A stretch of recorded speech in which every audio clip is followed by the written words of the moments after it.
असे दोन वर्ग आहेत. तुम्ही सगळ्यांनी जो अनुभव घेतला तो एका वर्गाचा आहे.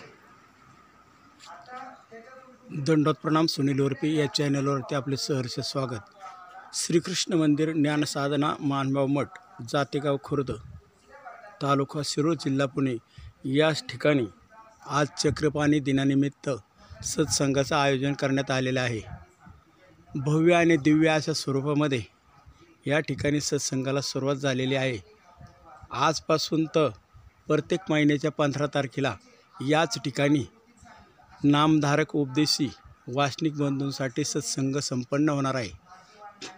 या सत्संगाचं नियोजन निलेशदादा पंजाबी महानुभाव हे करणार आहेत. तरी सर्व सद्भक्तांना ह्या व्हिडिओद्वारे सूचित करण्यात येत आहे की आपण प्रत्येक महिन्याच्या 15 तारखेला ज्ञानसाधना मानभाव मठ, श्रीकृष्ण मंदिर, जातेगाव खुर्द, तालुका शिरूर, जिल्हा पुणे या ठिकाणी हजर राहायचे आणि ज्ञानदानाचा लाभ घ्यायचा आहे. दंडोत प्रणाम, दंडोत प्रणाम. हा व्हिडिओ आवडल्यास शेअर करा, लाईक करा, कमेंट करा.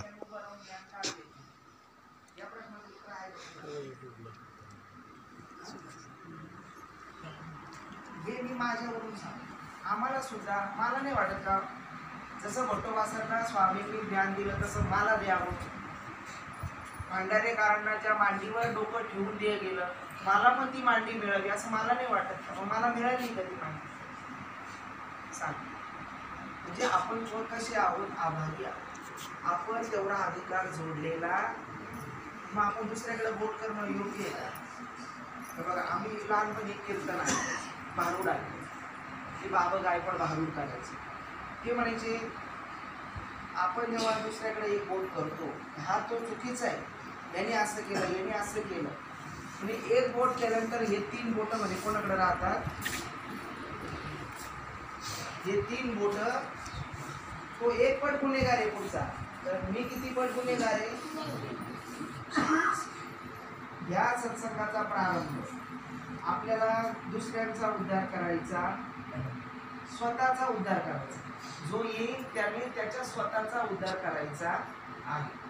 आणि विनामूल्य तुम्हाला या सत्संगामध्ये 1 रुपया सुद्धा खर्च येणार, हे मी आज इथून तुम्हाला निश्चयात्मक आश्वासन देतो. निश्चयात्मक.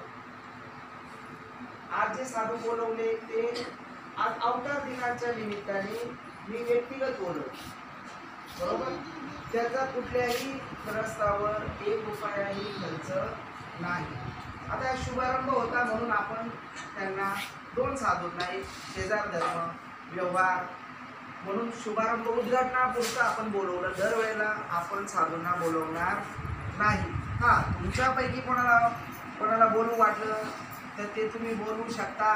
मग त्याची वाट खर्ची तुम्ही काय असेल ते तुम्ही बोलू शकता, बरोबर? जो बोलवल त्यांनी ती वाट खर्ची द्यायची. मी बोलवलं, आज्ञांची वाट खर्ची मी स्वतः केली. आणि सुनील भाऊंना वाटलं चला बाबा आपण या कार्याची सुरुवात केली. त्यांची यथाशक्ती त्यांनी काय 10 रुपये 100 रुपये काय द्यायचे ते त्यांच्या मनाने त्यांनी दक्षिणा लावली. साधूंची दक्षिणा ही कुठल्याही ग्रस्तांना द्यावी लागणार नाही. हा पहिला तुम्ही आता सगळ्यांनी समजून घ्या की कोणावरही 1 रुपयाचा खर्च नाही.